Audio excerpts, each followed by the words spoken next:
This is an iHeart podcast.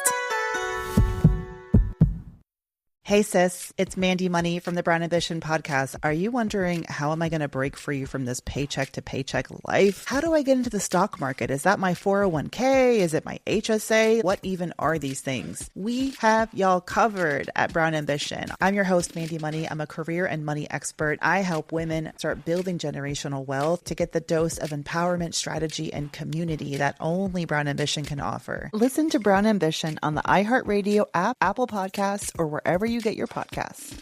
Explore the winding halls of historical true crime with Holly Fry and Maria Tremarchi, hosts of Criminalia, as they uncover curious cases from the past. The legend of the highwayman suggests men dominated the field, but tell that to Lady Catherine Ferrers, known as the Wicked Lady, who terrorized England in the mid-1600s. Her legend persists nearly 400 years after her death. Highwaymen are in the hot seat this season. Find more crime and cocktails on Criminalia. Listen to Criminalia on the iHeartRadio app, Apple Podcasts, or wherever you get your podcasts. Hello, from Wonder Media Network, I'm Jenny Kaplan, and this is Womanica. This month we're talking about word weavers, people who coined terms, popularized words, and even created entirely new languages. These activists, writers, artists, and scholars used language to shape ideas and give voice to experiences that once had no name. In the 1960s, farm workers in California erupted in a grassroots movement to fight for better working conditions. With multi-year boycotts and marches over hundreds of miles long, the United Farm Workers captivated the world with their protest. You might be familiar with its slogan, "Si se puede," meaning yes we can. But do you know the woman who coined it? Let's meet Dolores Huerta. Dolores was born on April 10, 1930 in Dawson, New Mexico, a small town nestled in the mountains in the north of the state. While today it's considered a ghost town, Dawson was once a booming mining city that thousands of people, including Dolores, called home. Her father, Juan, was a farm worker and miner by trade, as well as a union activist who went on to win a seat in the New Mexico legislature.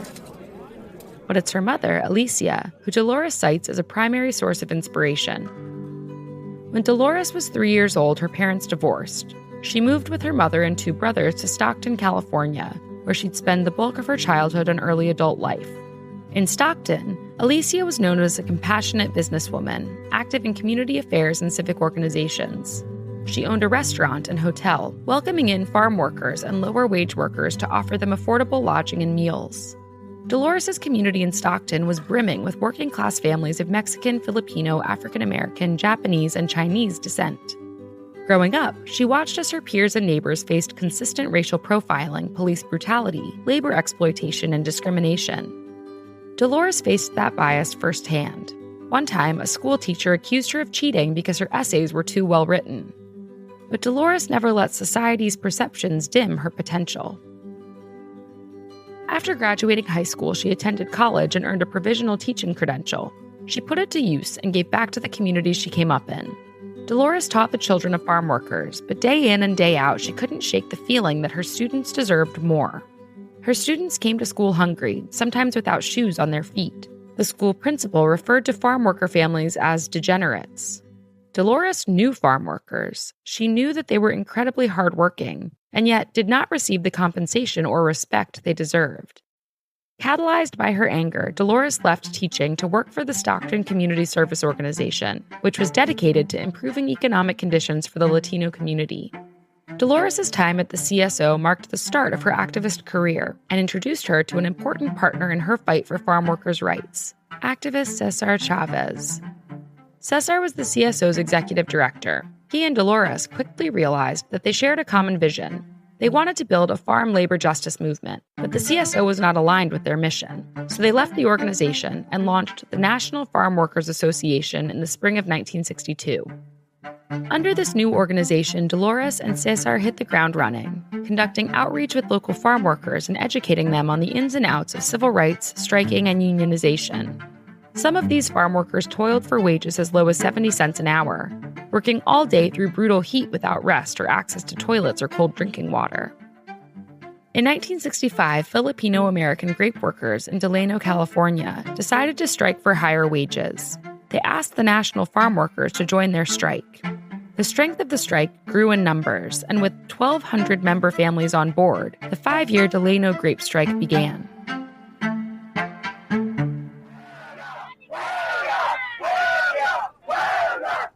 Worldwide, consumers began boycotting California table grapes and their growers. At its peak, 17 million Americans participated in the strike. Dolores' leadership in this boycott was undermined, and even some of her fellow organizers saw her as second to Cesar. But when Cesar and other men in the movement decided to march 300 miles from Delano to the Sacramento state capitol to make a statement, it was Dolores and other women, with their children, who maintained the picket lines. Violence and sexism were a regular reality at demonstrations. As she later recollected, growers tried to run her over with their cars, pointed rifles at her, and sprayed the picket line with sulfur. She was arrested more than 25 times and beaten by the police, resulting in life-threatening injuries. In spite of it all, Dolores kept her eyes on the prize and maintained her commitment to nonviolent action. By 1970, when the strike and boycott ended, the grape workers signed their first union contract, negotiated by Dolores, and secured better pay, benefits, and protections. The work of the UFW in California piqued the interest of other farm workers across the country. Some wondered if such a powerhouse movement could be replicated, especially in less populated states. Dolores was told there was just no way. It simply could not be done. In Spanish, that translates to no se puede, or no you can't. But for Dolores, no was not in her vocabulary. She countered the sentiment, saying, sí se puede, or yes we can. And the slogan caught on fast. Sí se puede became the UFW's trademark and continues to be widely used in the immigrant rights movement. Sí se puede, sí se puede, sí se puede, sí se puede, sí se puede. It even inspired the campaign slogan of former President Barack Obama. With 3 words that will ring from coast to coast, from sea to shining sea, yes, we can. Who awarded Dolores with the Medal of Freedom in 2012. Dolores' profound contributions to the American labor movement secured historic wins for domestic farm workers and immigrants, leaving lasting provisions that are still in effect today, like the 1975 California Agricultural Labor Relations Act and the 1986 Immigration Reform and Control Act. In 2003, she established the Dolores Huerta Foundation, which supports communities and grassroots social justice organizing. At the age of 95, Dolores is still active in the labor, women's rights, and racial equality movements, championing the stance that we can all become activists. And that's what it will take to secure a better future.